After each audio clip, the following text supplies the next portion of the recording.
وَلَنَبْلُوَنَّكُمْ بِشَيْءٍ مِّنَ الْخَوْفِ وَالْجُوعِ وَنَقْصٍ مِّنَ الْأَمْوَالِ وَالْأَنفُسِ وَالثَّمَرَاتِ وَبَشِّرِ الصَّابِرِينَ۔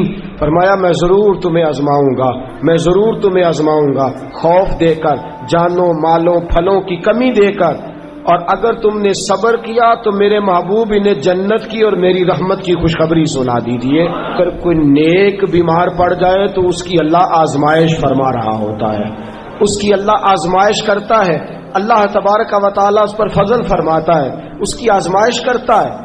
پھر ان مصیبتوں پر جو شخص صبر کرے، رب فرماتا ہے اگر میری رضا پہ راضی ہو گیا تو ان اللہ مع الصابرین، باقی نیکیوں پر میں ثواب دیتا ہوں، اور جو کوئی صبر کرتا ہے رب فرماتا ہے میں اس کا بن جایا کرتا ہوں، صبر کرنے والوں کے ساتھ ہو جاتا ہوں۔ اور جب اللہ آزمائش ڈالتا ہے نا تو جو کام سیدھے ہوتے ہیں وہ بھی الٹے ہونے شروع ہو جاتے ہیں۔ جب خدا کی طرف سے وَلَنَبْلُوَنَّكُمْ بِشَيْءٍ مِّنَ الْخَوْفِ وَالْجُوعِ وَنَقْصٍ مِّنَ الْأَمْوَالِ وَالْأَنفُسِ وَالثَّمَرَاتِ، جب اللہ کی طرف سے آزمائش آتی ہے، جب انسان پر اللہ کی طرف سے کوئی چیز نازل ہوتی ہے، آپ سونے کو ہاتھ رکھتے ہیں تو مٹی ہو جاتی ہے، آپ کسی طرف بھی، بہت سے دوست آ کے کہتے ہیں جی قدم آگے اٹھاتا ہوں جاتا پیچھے ہے، کیا کروں؟ تو میں اکثر عرض کرتا ہوں کہ تھوڑے دن قدم اٹھانا ہی چھوڑ دیں، کیا کریں؟ بیٹھ کے اللہ اللہ کریں، صبر کریں، دعا کریں۔ کچھ وقت انسان پر ایسا ہوتا ہے، تلک الایام نداولها بین الناس، جو اللہ نے انسان کے دن بدل کے رکھنے ہوتے ہیں، کچھ وقت ایسا ہو، پھر ایک وقت آتا ہے کہ وہی انسان مٹی میں ہاتھ رکھتا ہے تو اللہ اسے سونا بنا دیتا ہے۔ رب آزمائش کرتا ہے، رب آزماتا ہے۔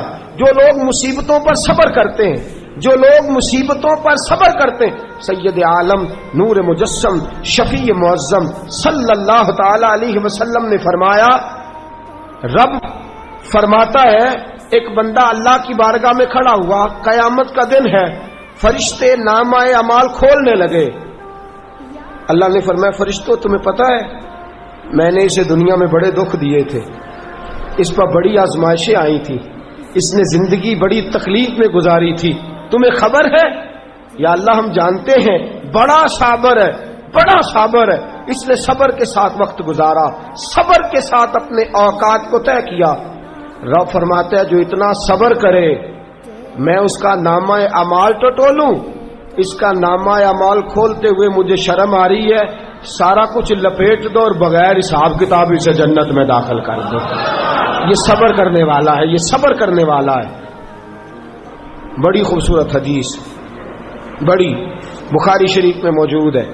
بخاری شریف کی یہ حدیث ایسی ہے جسے میں جب بھی پڑھتا ہوں میں چوم لیتا ہوں۔ حدیث کیا ہے؟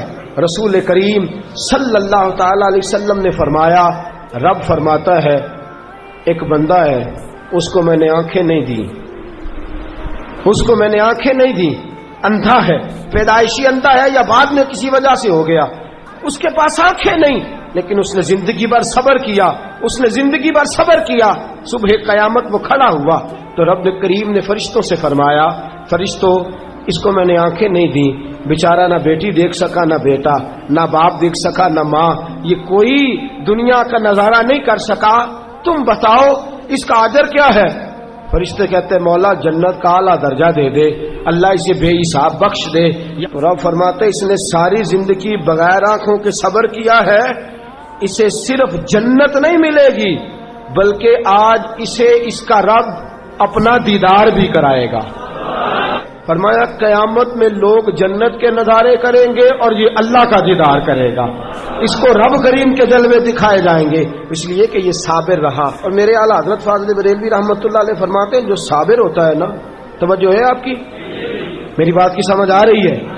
اعلیٰ حضرت فرماتے ہیں بڑا قیمتی جملہ، فرماتے ہیں جو صابر ہوتا ہے وہ سکون میں ہوتا ہے۔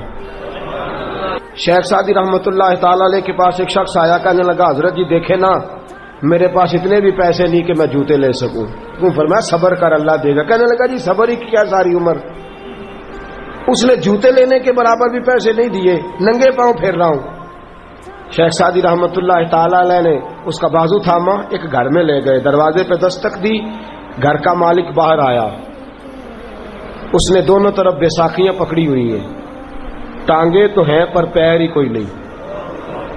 فرمانے لگے بتا یہ اچھا ہے کہ تو؟ کہنے لگا جی میں آپ سے بھی معافی مانگتا ہوں، اپنے رب سے بھی معافی مانگتا ہوں. نبی پاک صلی اللہ تعالی علیہ وسلم نے فرمایا خدا اگر تجھے مصیبت دیتا ہے نا، اور ان مصیبتوں پر جب اللہ تجھے قیامت میں اجر دے گا تو تیرا دل چاہے گا کاش سکون ہوتا ہی نہ، آزمائشیں ہی آزمائشیں ہوتی، تو وہ اجر دیکھے گا. وہ کسی دانشور نے کہا تھا کہ میرا باپ انتقال کر گیا، 6 مہینے گزرے تو میرا 18 سال کا بیٹا بھی انتقال کر گیا. کہنے لگے میں نے اپنے 80 سال کے باپ کا جنازہ اٹھایا تو میری کمر نہیں جھکی، لیکن جب 18 سال کے بیٹے کا جنازہ اٹھانے لگا تو میری کمر جھک گئی. اور رو کے کہنے لگا لوگوں باپ کا جنازہ پڑھنا آسان ہے، دعا کرو کسی کو بیٹے کا جنازہ نہ پڑھنا پڑ جائے، بڑا مشکل کام ہے، بڑا کٹھن مرحلہ ہے. حضرت ابو ہریرہ رضی اللہ تعالیٰ عنہ فرماتے ہیں اللہ کے محبوب صلی اللہ تعالیٰ علیہ وآلہ وسلم کے صاحبزادے جناب ابراہیم علیہ الصلوۃ والسلام فرماتے حضور کے صاحبزادے آپ رات کو جب ان کی ولادت ہوئی تو نبی کریم علیہ السلام ہمارے درمیان آئے. جاگیے ذرا غور فرمائیے گا بات پہ. سید عالم صلی اللہ علیہ وسلم تشریف لائے اور ہم نے حضور کے چہرے کو چمکتے دیکھا. ہم نے کہا یا رسول اللہ موڈ مبارک بڑا اچھا ہے، حضور کوئی خیر کی خبر ہے؟ فرمایا مجھے مبارک دو، اللہ نے مجھے بیٹا عطا فرمایا ہے. فرماتے ہیں اگلے ہی دن، ایک روایت ہے کچھ عرصے کے بعد، ایک روایت ہے اگلے ہی دن ظہر کے بعد میرے محبوب نے پیار کرنے کے لیے بیٹا اٹھایا اور صاحبزادے کی سانسیں اکھڑنے لگی. رسول پاک کے صاحبزادے نبی پاک کے مقدس ہاتھوں میں سانسیں اکھڑ رہی ہیں. حضور کے دستے مبارک میں صاحبزادے نے وصال کر دیا. آنکھیں بند کی تو نبی کریم کی مقدس آنکھوں میں آنسو آئے. رات خوشی تھی، رات حضور مبارکیں وصول کر رہے تھے، رات مسکرا رہے تھے. ایک ہی تو رات گزری ہے، 24 ہی تو گھنٹے ہوئے ہیں، آنکھوں میں آنسو بھر آئے ہیں. حضرت عبداللہ ابن عمر رضی اللہ تعالیٰ عنہ عرض کرتے ہیں یا رسول اللہ آپ رو رہے ہیں؟ حضور صاحبزادے کا انتقال ہوا تو رو رہے ہیں؟ نبی رحمت صلی اللہ تعالی علیہ وسلم نے فرمایا عبداللہ دل میرا غمزدہ ہے، آنکھوں میں آنسو ہیں، پر میں اپنی زبان سے وہی جملے کہوں گا جس سے میرا اللہ راضی ہوگا.